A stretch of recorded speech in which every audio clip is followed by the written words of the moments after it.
नमस्ते, मेरा नाम है दीक्षा ठाकुर और आप मुझे देख रहे हैं श्री विश्वनाथ IAS एकेडमी सोलन से। वनडे एग्ज़ाम को लेकर जो हमारी मोस्ट इम्पॉर्टेंट 20 क्वेश्चंस की सीरीज़ है, उसी सीरीज़ में ये हमारा नेक्स्ट वीडियो है और आज इसका हम पार्ट 7 जो है वो डिस्कस करने वाले हैं। चलते हैं, देखते हैं फर्स्ट क्वेश्चन पे कि फ़र्स्ट क्वेश्चन जो है वो क्या है। फर्स्ट क्वेश्चन लिया है मैंने रीजनिंग से, क्योंकि वनडे एग्ज़ाम में रीजनिंग के भी जो ये नॉर्मल पंचायत सेक्रेटरी वाले एग्ज़ाम होते हैं, इसमें 2 से 3 क्वेश्चन 4 क्वेश्चन कई बार जो है रीजनिंग किया जाते हैं, तो मैंने रीजनिंग भी जो है वो इसमें कुछ ही क्वेश्चन इंक्लूड किए हैं। तो पहला क्वेश्चन हमारा जो टॉपिक होता है ब्लड रिलेशन रीजनिंग में, उसका ही पार्ट है। तो देखते हैं कि क्या है। Pointing to a women, Ramesh said, "She is the daughter of the only son of my father's wife. How is the woman related to Ramesh?" तो आपको बताना है कि एक महिला की ओर इशारा करते हुए रमेश ने कहा कि वह मेरे पिता की पत्नी के इकलौते बेटे की बेटी है। महिला रमेश से किस प्रकार संबंधित है, मतलब महिला जो है वो रमेश से उसका क्या रिलेशन है। तो सबसे पहले देखते हैं। सबसे पहले तो ब्लड रिलेशन में आपको जो है वो ये पता होना चाहिए कि हम जो है इसको बनाते कैसे हैं। जो हमारे फादर होते हैं उनको हम एक स्टेज ऊपर बनाते हैं और जो हमारे ग्रैंडफादर ग्रैंड मदर जो है वो होते हैं उनको एक स्टेप जो है वो ऊपर बनाते हैं। तो देखते हैं, एक महिला की ओर इशारा करते हुए रमेश ने कहा, रमेश को बना लेते हैं हम इधर। रमेश ने कहा वह मेरे पिता, रमेश के फादर जो है वो यहाँ पर ऊपर बनाएंगे प्लस से जो है वो मेल पर्सन को मैं डिनोट करूँगी और माइनस से जो है वो फीमेल को। तो यहाँ पर हो गए रमेश के फादर। तो बोल रहा है रमेश ने वह मेरे पिता की पत्नी, ये हो गई इनकी वाइफ, नेगेटिव क्योंकि फीमेल है इसीलिए मैंने नेगेटिव से इसको दिखाया है। मेरी पिता की पत्नी के इकलौते बेटे यानी कि खुद रमेश की बेटी है। तो रमेश की बेटी यानी कि एक स्टेज नीचे आएगी, बेटी है तो कैसी, नेगेटिव जो है वो आएगा। तो महिला रमेश से किस प्रकार संबंधित है, तो उसकी क्या हुई, वो डॉटर ही हुई। डॉटर इसका हमारा करेक्ट आंसर हो जाएगा। देखते हैं दोबारा से एक बार, देखते हैं कि एक महिला क्या इशारा करते हैं। रमेश ने कहा, रमेश हमने यहाँ पर बना लिया, वह मेरे पिता, रमेश के फादर को जो है वो हमने एक स्टेज ऊपर बना दिया। वह मेरे पिता की पत्नी यानी कि उनकी माता के इकलौते बेटे, इकलौता बेटा वो खुद हो गया, की बेटी है, तो ये बेटी है इसकी, तो किसकी, रमेश की ही बेटी है यानी कि डॉटर है। तो ऑप्शन हमारा डी इसका करेक्ट आंसर जो है वो हो जाएगा। चलते हैं नेक्स्ट क्वेश्चन पे। नेक्स्ट क्वेश्चन भी ब्लड रिलेशन पे है, तो इसका देखते हैं। यदि ए बी का पुत्र है, बी को बनाते हैं यहाँ पे, और ए क्या है, इसका पुत्र है, तो पॉजिटिव जो है वो बनाते हैं। अभी इसका नहीं, जिसका पता नहीं हो उसके ऊपर कुछ नहीं लगाते हैं। बी का पुत्र है, ये मदर भी हो सकती है फादर भी हो सकती है, तो अभी नहीं पता है, सिर्फ इतना स्टेटमेंट मैंने अभी तक पढ़ा है। और बी सी का भाई है, मतलब पता चल गया कि बी जो है वो भाई है यानी कि मेल पर्सन है, किसका, सी का। लेकिन सी नहीं पता, सी जो है वो हमारे पास मेल भी हो सकती है, फीमेल भी, मेल भी हो सकता है, फीमेल भी हो सकती है। तो सी का भाई है, तो सी ए से किस प्रकार रिलेटेड है। सी पूछ रहा है कि सी का ए से क्या रिलेशन है, तो सी के भाई का बेटा है ये। तो मतलब सी कौन है, सी क्या है हमारा, इसका अंकल जो है वो हो गया, क्योंकि ये इसके फादर का जो है वो भाई होगा। अगर देखो यहाँ पे, मतलब फादर की बहन भी हो सकती थी जिसको बुआ बोलते हैं, और या फिर ब्लड रिलेशन में उसको आंटी भी बोलते हैं।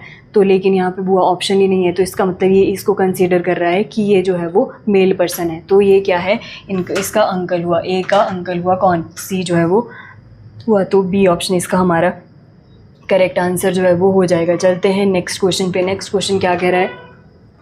एक आदमी की ओर इशारा करते हुए सीमा ने कहा, सीमा बना लो सबसे पहले, ये रही, हमने सीमा बना दी यहाँ पे। की ओर इशारा करते हुए सीमा ने कहा, वह मेरी माँ, यानी कि मदर है तो ऊपर बनाएंगे, वह मेरी मदर मतलब माँ, तो नेगेटिव लगा दो। की बेटी या तो वो खुद होगी या उसकी कोई और जो है वो बहन होगी। यहाँ पे की बेटी का पति है, तो इस तरीके से जो है वो यहाँ पे बना लो, उसको प्लस जो है वो बना लो। तो वह आदमी सीमा से किस प्रकार संबंधित है, या तो वो सीमा का पति होगा या फिर वो उसकी बहन का पति होगा। तो जो है वो ये ब्रदर इन लॉ जो है वो यहाँ पे सही ऑप्शन जो है वो इसका होगा, क्योंकि हस्बैंड जो है वो नहीं दिया है ऑप्शन में, ब्रदर इन लॉ दिया है, तो ब्रदर इन लॉ ही होगा। तो हमारा ऑप्शन ए इसका कैसा हो जाएगा, करेक्ट आंसर जो है वो हो जाएगा। चलते हैं नेक्स्ट क्वेश्चन पे। और कोडिंग डिकोडिंग का क्वेश्चन है, इसमें आपको देखना है, देखो सी कोडिंग डिकोडिंग का क्वेश्चन था, यही वाला था ना, हाँ यही वाला क्वेश्चन है। तो देखो क्या है, CAT, इसको लिखा गया है क्या, X Z और G। देखो ये आता है हमारा कितने पे, 3 पे, और ये आता है हमारा 24 पे। मतलब जो है वो अपोजिट जो है वो लिख रहा है, ये आता है 1 पे, ये आता है हमारा Z आता है 26 पे, T आता है 20 पे और ये G आता है हमारा 7 पे। मतलब जो है वो कुल मिला के इनके अपोजिट लिख रहा है। तो इसी तरीके से पूछ रहा है कि D और G को क्या लिखा जाएगा। ये आता है हमारा 4 पे, वो आता है हमारा 15 पे, G आता है हमारा 7 पे। तो 4 पे आता है हमारा, तो यहाँ पे आएगा मतलब W जो कि आएगा हमारा 23 पे, इसका अपोजिट। फिर आएगा हमारा 12, 15 और 12 27 होते हैं, तो 12 पे क्या आता है हमारा L, G आता है हमारा 7 पे, तो T ये आएगा WLT। तो ऑप्शन ए हमारा कैसा हो जाएगा, इसका करेक्ट आंसर जो है वो हो जाएगा। चलते हैं नेक्स्ट क्वेश्चन पे। ये भी कोडिंग और डिकोडिंग का ही है, जिसमें मैं इसको पहले क्लियर कर लेती हूँ, फिर देखते हैं। रोज़ ROSE, रोज़ को क्या लिखा है इसने, क्या लिखा है URVH जो है वो लिखा है। यहाँ पे आप पहले इसकी प्लेस वैल्यू लिख लो। ये आता है 18 पे, वो आता है 15 पे, ऐसा आता है हमारा 19 पे, ये आता है हमारा 5 पे, U आता है हमारा 21 पे, R आता है हमारा 18 पे, V आता है हमारा 22 पे और H आता है हमारा 8 पे। तो यहाँ से हम देख लो 18 से कैसा जा रहा है, 21 जा रहा है, +3 हो रहा है। यहाँ से 15 से कहाँ जा रहा है, 18 जा रहा है, +3 जो है वो हो रहा है। 19 से हमारा 22 जा रहा है, +3 हो रहा है। और ये क्या था हमारा ई से जो है वो H जा रहा है, तो +3 हो रहा है। +3 का कॉन्सेप्ट जो है वो हो रहा है। तो पूछ रहा है हमारे से लोटस का। लोटस L आता है हमारा 12 पे, O आता है हमारा 15 पे, T आता है हमारा 20 पे, U आता है हमारा 21 पे और S आता है हमारा 19 पे। 3 जोड़ दो, 15 पे क्या आता है 12 और 3 15 पे आता है हमारा O, और 15 में 3 18 पे आता है हमारा यहाँ पे 18 R। फिर आता है हमारा 20 में 3 जोड़ दो 23 पे आता है हमारा, यहाँ पे 23 लिख लो, यहाँ पे आता है W। इसमें 3 जोड़ दो 24 पे आता है हमारा X। 9 में 3 जोड़ लो 22, यहाँ पे आता है V।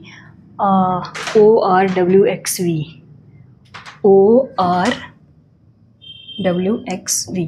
हाँ, तो ऑप्शन ये हमारा कैसा हो जाएगा, करेक्ट आंसर हो जाएगा। इसमें सिर्फ आपको क्रोनोलॉजी एक पकड़नी है, एक पैटर्न होता है इसका, और उसी तरीके से दूसरे का भी आपको पैटर्न बताना होता है। तो सबसे पहले कोडिंग डिकोडिंग में आपको ये पता होना चाहिए कि जो लेटर्स होते हैं वो कौन कौन से नंबर पे आते हैं। जैसे मैंने आपको बताया यहाँ पे L 12 पे आता है, O 15 पे आता है, T 20 पे आता है, U 21 पे आता है। तो आपको इस तरीके से पता होने चाहिए, जितने भी हमारे 26 लेटर हैं सबका नंबर आपको पता होना चाहिए, तभी आप इस तरीके के क्वेश्चन को सॉल्व कर सकते हो। चलते हैं नेक्स्ट क्वेश्चन पे। नेक्स्ट क्वेश्चन जो है वो क्या कह रहा है, ये आपका जो सीरीज़ होती है वैसा ही क्वेश्चन है, लेकिन लेटर सीरीज़ बोलते हैं इसको। जैसे कि आपको लेटर्स दिए हैं और आपको वैसे ही बताना है कि जो ये क्वेश्चन मार्क दिया है हमारे पास, हाँ ये जो है वो क्वेश्चन मार्क दिया है, यहाँ पर जो है वो क्या आएगा। तो यहाँ पे भी आपको प्लेस ही पता होनी चाहिए। जैसे एक आता है हमारा, A आता है 1 पे, C आता है 3 पे, F आता है हमारा 6 पे, J आता है हमारा 10 पे, O आता है हमारा 15 पे। तो यहाँ पे देखो अब बन गई ना ये सीरीज़। अब देखो कि क्या बोल रहा है, यहाँ पे क्या कर रहा है, ये +2 कर रहा है, फिर क्या कर रहा है +3 कर रहा है, फिर क्या कर रहा है +4 कर रहा है, फिर क्या कर रहा है +5 कर रहा है। तो अब क्या करेंगे, +6 करेंगे। 15 में 6 प्लस किए तो 21 आएगा, और 21 पे हमारा कौन सा लेटर आता है, तो U जो है वो 21 पे हमारा आता है। तो इसका करेक्ट आंसर हमारा क्या हो जाएगा, B जो है वो इसका करेक्ट आंसर हमारा हो जाएगा। चलते हैं नेक्स्ट क्वेश्चन पे। यहाँ पे भी देखो सेम सीरीज़ है, आपको क्वेश्चन मार्क की जगह जो है वो बताना है कि क्या आएगा। सबसे पहले देखते हैं, ये आता है 26 पे, फिर आता है ये 24 पे, U आता है हमारा 21 पे, Q आता है हमारा 17 पे। अब देखो अब सीरीज़ बन गई। अब देखो कि क्या हो रहा है, यहाँ पे क्या हो रहा है -2 जो है वो हो रहा है, फिर क्या हो रहा है -3। 26 से 24 हुआ ना तो -2, 24 से 21 हुआ तो -3, और 21 से 17 हुआ तो कितना हुआ -4। तो अब क्या होगा -5 होगा। तो 17 में से 5 गए कितना होता है 12 होता है, और 12 पे हमारा कौन सा लेटर आता है, L जो है वो आता है। तो ऑप्शन ए इसका कैसा हो जाएगा, करेक्ट आंसर जो है वो इसका हो जाएगा। चलते हैं नेक्स्ट क्वेश्चन पे। नेक्स्ट क्वेश्चन क्या कह रहा है, नेक्स्ट क्वेश्चन अगेन सीरीज़ का है, वो लेटर की फॉर्म में दे देगा या फिर आपको ऐसे डिजिट की फॉर्म में दे देगा, आपको सीरीज़ ही बतानी है इसमें। तो देखते हैं, 3 से 6 तक जाने के लिए +3 हो रहा है, 6 से 18 तक जाने के लिए प्लस जो है वो कितने हो रहे हैं 12 हो रहे हैं, 12 और 6 18 होते हैं। और अगर इसमें प्लस का नहीं, बहुत बड़ी डिजिट, देखो इसमें बहुत बड़ी जो है वो डिजिट जा रही है, तो यहाँ से 3 को 2 से मल्टीप्लाई करेंगे तो 6 आएगा। 6 को अगर आप 3 से मल्टीप्लाई करोगे तो 18 आएगा, गुणा 3 है। और 18 को आप 4 से मल्टीप्लाई करोगे तो 72 आएगा, और 72 को फिर आपको 5 से मल्टीप्लाई करना पड़ेगा। 0 1 ये 360, देखो डिजिट जो है वो मतलब लगातार बढ़ रही है, तो मल्टीप्लाई बाय 2 होगा, तो 6 को मल्टीप्लाई बाय 3 से करेंगे तो 18 को 4 से 72 और 72 को फिर 5 से करना पड़ेगा। 360 जो है वो इसका सही आंसर जो है वो हो जाएगा। आपको एक पैटर्न को देखना है, अगर पैटर्न समझ गए तो इस क्वेश्चन को सॉल्व करने में फिर वो ईजिली जो है वो सॉल्व हो जाता है। और चलते हैं नेक्स्ट क्वेश्चन पे, ये भी सीरीज़ का ही है। इसमें आपने देखना है AZ BY CX DW, तो आगे जो है वो क्या होगा, देखो एक दूसरे के अपोजिट लिखे हुए हैं, एक इस पे आता है और Z 26 पे आता है, ये 2 पे आता है तो ये हमारा 25 पे आता है, ये 3 पे आता है तो ये हमारा 24 पे आता है, D हमारा 4 पे आता है तो W हमारा जो है वो 23 पे आता है। कुल मिलाकर 27 बनना चाहिए। यहाँ भी 27, यहाँ भी 27, यहाँ भी 27, यहाँ भी 27, तो जो आगे होगा उसका भी 27 होगा। जैसे E हमारा 5 पे आता है और V हमारा 22 पे आता है, तो बन गया ना 27, यानी कि एक दूसरे के अपोजिट है। दूसरे देख लो, ये हमारा 6 पे आता है F और 10 पे आता है हमारा J, तो ये 16 ही बना, नहीं होगा। E हमारा 5 पे आता है और X हमारा 24 पे, ये ज़्यादा बन गया, ये 29 हो गया। E हमारा 5 पे आता है, Z हमारा 26 पे आता है, तो 26 और 5 31 बन गए, ये भी नहीं तो ये भी नहीं, तो E और W जो है वो E और V हमारा जो है वो करेक्ट आंसर हो जाएगा, क्योंकि E का अपोजिट है V। E हमारा 5 पे आता है और V हमारा 22 पे आता है, और 22 और 2 27 होते हैं, एक दूसरे के अपोजिट हैं। और ये लेटर भी जो है वो सीरीज़ फॉलो कर रहे हैं अपोजिट लेटर की, तो इसीलिए आपको ये इसका ऑप्शन ए जो है वो हमारा करेक्ट आंसर जो है वो हो जाएगा। चलते हैं नेक्स्ट क्वेश्चन पे। सीरीज़ में ही हमारा नेक्स्ट क्वेश्चन है, ये क्वेश्चन जो है वो इसी सेम पीछे वाला जो है वो रिपीट हो गया है। इस क्वेश्चन को आप स्किप करो, इसका आंसर भी हमारे यही हो जाएगा। अभी करके हटे हैं, ए का अपोजिट Z होता है, B का अपोजिट Y होता है, C का अपोजिट X होता है, D का अपोजिट W होता है। अपोजिट मीन्स कि जैसे मान लो फॉर एग्जांपल आपको ना अपोजिट में सिर्फ जो है वो 27 टोटल सम बनाना होता है। जैसे अपोजिट कैसे पता करते हैं, जैसे ए का हमारा एक होता है, आपने 27 बनाने हैं तो कितने ऐड करने पड़ेंगे, 26, तो Z जो है वो Z इसका अपोजिट होगा। मान लो O का अपोजिट हमें देखना है, तो O अगर हमारे को इसकी वैल्यू पता है कि 15 पे है, तो 15 में कितने जोड़े कि 27 आ जाए, तो 12 जोड़ने पड़ेंगे, तो 12 पे क्या आता है L, तो O का अपोजिट आपका L होगा। इस तरीके से अपोजिट जो है वो फाइंड आउट करते हैं। तो ये प्रीवियस का ही आ गया है, लेकिन इसका आंसर आपका ऑप्शन ए जो है वो हो जाएगा। सीरीज़ है, नेक्स्ट क्वेश्चन सीरीज़ का ही है। आपने देखना है 5 है, 11 है, 23 है और 47 है, तो आपको नेक्स्ट जो है वो बताना है तो क्या है। तो सबसे पहले देखो कि इसमें डिफरेंस कितने का है। इसमें +6 का आ रहा है, फिर कितने का आ रहा है, हाँ +12 का आ रहा है, फिर जो है वो 23 और 24 47 होते हैं, +24 का आ रहा है। देखो 6 जुड़ रहा है, फिर 12 जुड़ रहा है, फिर 24 जुड़ रहा है, तो डबल हो रहा है। 6 का डबल 12, 12 का डबल 24, 24 का डबल 48 जो है वो होगा।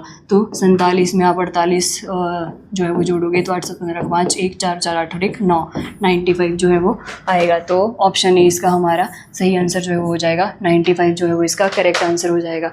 तो आपको इसको सीरीज़ को देखना है कि एक पैटर्न होता है, अगर समझ में आ गया तो बहुत जल्दी ये क्वेश्चन सॉल्व हो जाता है। चलते हैं, कुछ करंट अफेयर्स के क्वेश्चन है इसके आगे, देखते हैं। आपको बताना है कि बिम्स्टेक का जो सबमिट हुआ है वो अप्रैल 2025 में जो है वो कहाँ पर हुआ है। बिम्स्टेक की जो मीटिंग होती है वो हर साल होती है, तो ये पूछ रहा है कि 2025 में अप्रैल 2025 में कहाँ पर जो है वो हुई थी। क्या न्यू दिल्ली इंडिया में हुई थी, या कोलंबो श्रीलंका में हुई थी, बैंकॉक थाईलैंड में हुई थी, या ढाका बांग्लादेश में हुई थी।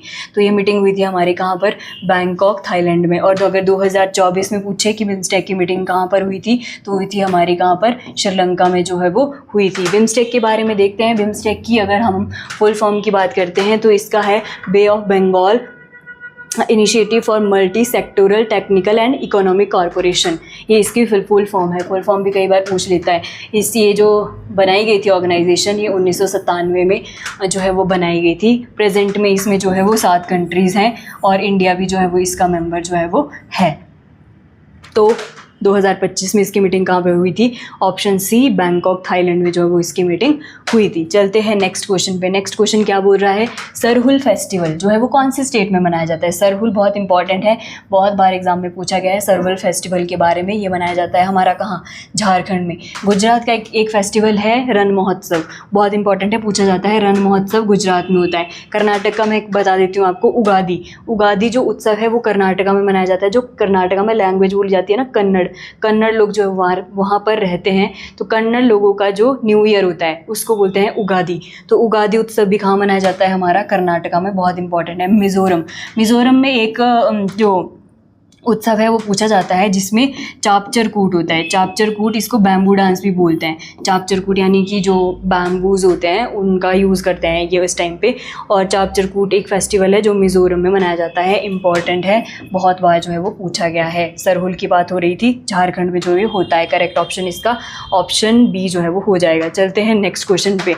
ऑपरेशन ब्रह्मा भारत द्वारा किस देश के लिए राहत अभियान है? Operation Brahma is an Indian relief operation in which country? क्या नेपाल के लिए था, बांग्लादेश के लिए था, म्यांमार के लिए था या श्रीलंका के लिए था? तो ऑपरेशन ब्रह्मा हमारा म्यांमार के लिए था। म्यांमार में जो लोग थे उनको बचाने के लिए जो क्या इंडिया के लोगों ने, इंडिया की गवर्नमेंट ने ऑपरेशन चलाया था उसका नाम था ऑपरेशन ब्रह्मा।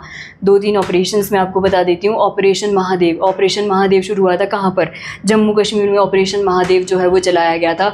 जो टेररिस्ट थे और जो पहलगाम जब अटैक हुआ था उनके उस टाइम पे जो भागे गए टेररिस्ट थे उनको भी, मतलब सभी टेररिस्ट को पकड़ने के लिए जम्मू कश्मीर में ऑपरेशन महादेव जो है वो चलाया गया था। एक और ऑपरेशन सिंदूर आपको पता ही होगा, जो पाकिस्तान पहलगाम जब उन्होंने किया था तो उनके खिलाफ हमने ऑपरेशन सिंदूर चलाया था। एक और ऑपरेशन है ऑपरेशन गंगा।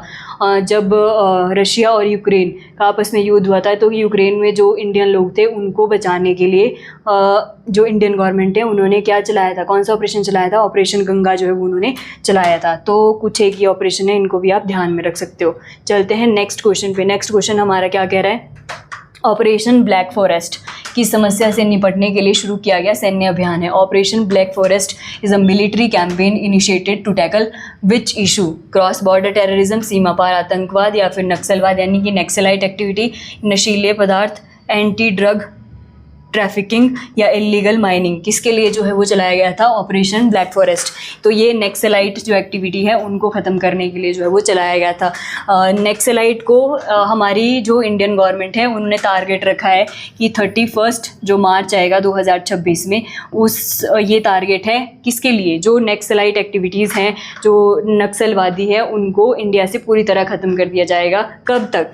31 मार्च 2026 तक। ये हमारी इंडियन गवर्नमेंट का टारगेट है। अभी मैं आपको बता देती हूँ, पहले जो है वो 38 डिस्ट्रिक्ट्स हुआ करते थे हिमाचल पूरे इंडिया में, जहाँ पर जो है वो नक्सलवादी हुआ करते थे। लेकिन एट प्रेजेंट जो है वो 4 ही रह गए हैं, जिसमें आपका 4 या 5 हैं। बीजापुर है, आपका कांगेर है, ये आपका छत्तीसगढ़ का सुकमा घाटी है, ये है महाराष्ट्र का गढ़चिरौली है, सिंहभूम जो है वो डिस्ट्रिक्ट है। ये कुछ एक डिस्ट्रिक्ट हैं जो जहाँ पर नक्सलाइट अभी भी जो है वो बचे हुए हैं।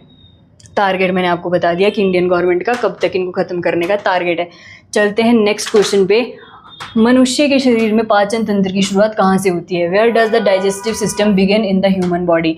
माउथ से या थ्रोट से या स्टमक से या इंटेस्टाइन से? तो वो हमारा जो डाइजेस्टिव सिस्टम स्टार्ट होता है वो होता है माउथ से। जैसे ही हम खाना जो है वो अपने मुंह में रखते हैं उसी टाइम से वहाँ पर जो है वो एमाइलेज है और भी जो है वो चीज़ें होती हैं, तो वो स्टार्ट करती हैं क्या, डाइजेशन का प्रोसेस जो है वो शुरू हो जाता है। तो हमारे माउथ से ही डाइजेशन की जो है वो शुरुआत होती है।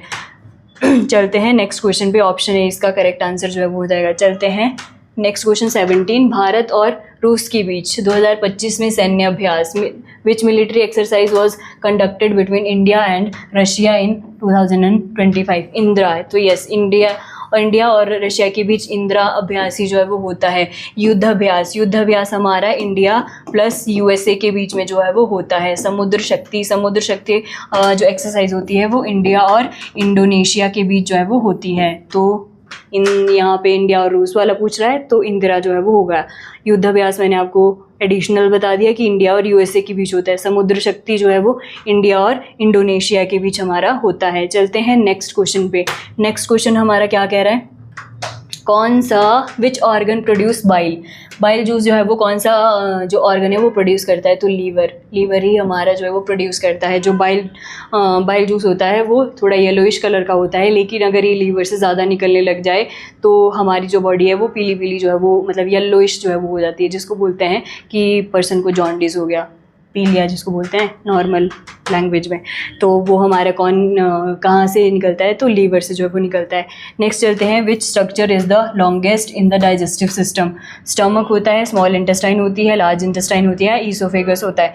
तो जो हमारे डाइजेस्टिव सिस्टम का सबसे लॉन्गेस्ट पार्ट होता है वो होता है हमारा क्या, स्मॉल इंटेस्टाइन। सबसे ज़्यादा एब्जॉर्प्शन ऑफ फूड भी जो कहाँ से होती है वो भी होती है हमारी कहाँ से, स्मॉल इंटेस्टाइन से। ये लॉन्गेस्ट पार्ट भी है, सबसे ज़्यादा टाइम तक खाना जो है वो यहीं पर रहता है और सबसे ज़्यादा जो एब्जॉर्प्शन होता है वो भी स्मॉल इंटेस्टाइन में ही हमारा होता है। तो इसका हमारा ऑप्शन बी इसका कैसा हो जाएगा, करेक्ट आंसर जो है वो इसका हो जाएगा। चलते हैं नेक्स्ट क्वेश्चन पे। नेक्स्ट क्वेश्चन क्या है, which organ is responsible for absorbing most of the water in the digestive system. जो हमारे डाइजेस्टिव सिस्टम में सबसे ज़्यादा जो वाटर का एब्जॉर्प्शन है वो कहाँ होता है, पूछ रहा है। लीवर में होता है, स्मॉल इंटेस्टाइन में होता है, लार्ज इंटेस्टाइन में होता है या स्टमक में होता है। तो वो हमारा कहाँ पर होता है, लार्ज इंटेस्टाइन में। लार्ज इंटेस्टाइन में जो मेनली होता है वो सबसे ज़्यादा एब्जॉर्प्शन ऑफ वाटर ही होता है। लीवर का मैंने आपको बता दिया, ये जो है वो क्या प्रोड्यूस करता है, बाइल जूस जो है वो प्रोड्यूस करता है। स्मॉल इंटेस्टाइन मैंने आपको बता दिया, सबसे ज़्यादा टाइम तक जो है वो खाना यहीं पर रहता है स्मॉल इंटेस्टाइन में। सबसे ज़्यादा एब्जॉर्प्शन ऑफ फूड भी कहाँ होता है, स्मॉल इंटेस्टाइन में ही जो है वो हमारा होता है। लेकिन यहाँ पर पूछ रहा है क्या, कि मोस्ट ऑफ द जो वाटर है वो कहाँ पर एब्जॉर्ब होता है, तो वो हमारा होता है कहाँ, लार्ज इंटेस्टाइन में। तो ऑप्शन सी इसका कैसा हो जाएगा, हमारा करेक्ट ऑप्शन जो है वो हो जाएगा। तो ये थे हमारे आज के मोस्ट इंपॉर्टेंट 20 क्वेश्चंस। अगर आपको इसका PDF चाहिए तो आप हमारे टेलीग्राम चैनल से इसका PDF डाउनलोड कर सकते हो। मिलते हैं आपसे नेक्स्ट वीडियो में कुछ और इम्पॉर्टेंट क्वेश्चंस के साथ। तब तक के लिए धन्यवाद। जय हिंद।